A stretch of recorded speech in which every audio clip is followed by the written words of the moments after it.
Hello दोस्तों, हरे कृष्णा। कैसे हैं आप सब लोग? आशा करती हूँ कि आप अच्छे होंगे।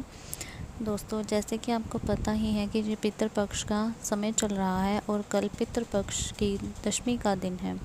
तो ये दशमी की जो तिथि होती है वे भी बहुत शुभ मानी जाती है।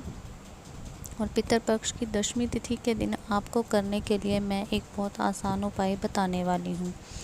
अगर हम दशमी तिथि को ये उपाय कर लेते हैं तो इससे हमारे पितृ हमेशा के लिए खुश हो जाते हैं। ये आसान सा उपाय आपको गाय माता के सामने करना है। तो इसलिए दोस्तों, पितृपक्ष की दशमी के दिन जो कि 20 सितंबर को कल है, तो आप ये उपाय ज़रूर करें। तो सबसे पहले आपको इस उपाय के लिए करना क्या है वो बताने जा रही हूँ। दोस्तों, आपको इस उपाय के लिए पहले तो चाहिए 2 रोटियाँ। जी हाँ दोस्तों, आपको 2 रोटियाँ ले लेनी है। फिर उन 2 रोटियों के बीच आपको कोई भी मीठी चीज़ जैसे कि गुड़ हो गया, 2 रोटियों के बीच में रख देना है। अगर आपके पास गुड़ नहीं है तो आप कोई भी अन्य मीठी चीज़ 2 रोटियों के बीच में रख सकते हैं, जैसे कि खीर हो गया, कुछ भी, या फिर जो गेहूं के दाने होते हैं, कनक के दाने होते हैं, उससे बनी हुई कोई भी मीठी वस्तु, जैसे कि हलवा भी हो गया, आप क्या कर सकती हैं, 2 रोटियों के बीच में रख सकती हैं। और तो आपको इस बात का ध्यान देना है कि चपातियाँ 2 लेनी है और उसमें जो भी चीज़ होनी चाहिए वो मीठी होनी चाहिए, ना तो नमकीन, ना खट्टी, ना कोई तेज़ मिर्ची वाली ऐसी चीज़ उसमें और रखनी है। तो उसके बाद आपको ये 2 रोटियां बीच में मीठा रख के क्या करना है, आपको गौ माता को ये रोटियां खिला देनी है। पर दोस्तों, खिलाने के समय आपको एक बात का ध्यान रखना है कि जो गौ माता है उसका जो मुख है वो दक्षिण दिशा में होना चाहिए। और जब आप गौ माता को रोटी खिलाएंगे तो आपने 100 मप, दोबारा से बोल रही हूँ, 100 मप पित्र का नाम लेना है। और 100 मप पित्र बोलते हुए आपने गौ माता को ये 2 रोटियां खिला देनी है। खिलाते वक्त ये बात ज़रूर ध्यान रखनी है कि गौ माता का जो मुख है वो दक्षिण दिशा में हो। अगर खिलाते वक्त गौ माता का मुख दक्षिण दिशा में नहीं होगा तो आपका ये उपाय काम नहीं करेगा। दोस्तों, वैसे तो पूरे पितृपक्ष के दौरान आपको ये उपाय 3 दिन ज़रूर करना चाहिए, लेकिन अगर आप कल दशमी तिथि के दिन ये उपाय करते हैं तो जो आपके पितृ हैं हमेशा के लिए आपसे खुश हो जाएंगे।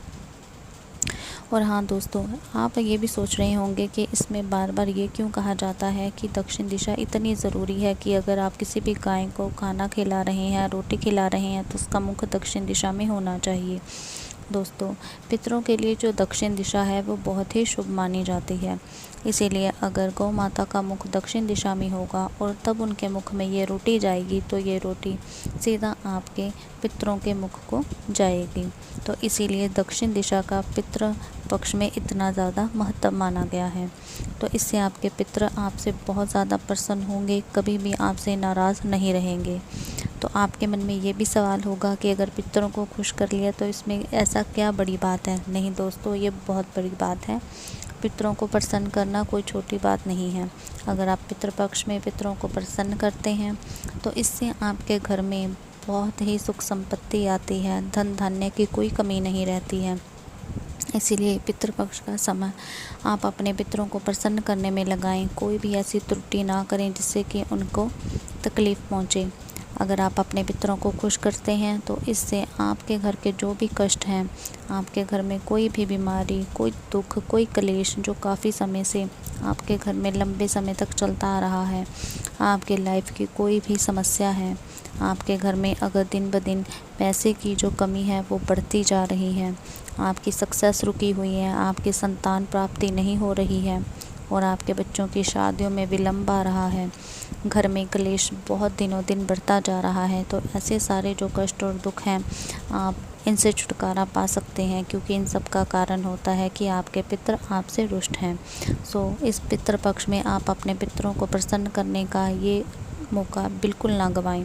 और कल पितृ पक्ष की दशमी तिथि के दिन ये बताया गया उपाय रोटी से करने वाला और गौ माता वाला ये उपाय आप ज़रूर करें, ताकि आप अपने पितरों को प्रसन्न कर सकें और उनसे आशीर्वाद प्राप्त करके अपने जीवन में बहुत सी धन संपत्ति और सुख का आप भाव ले सकें। तो दोस्तों ये उपाय पितृपक्ष की दशमी के दिन आप ज़रूर करें। शुक्रिया दोस्तों।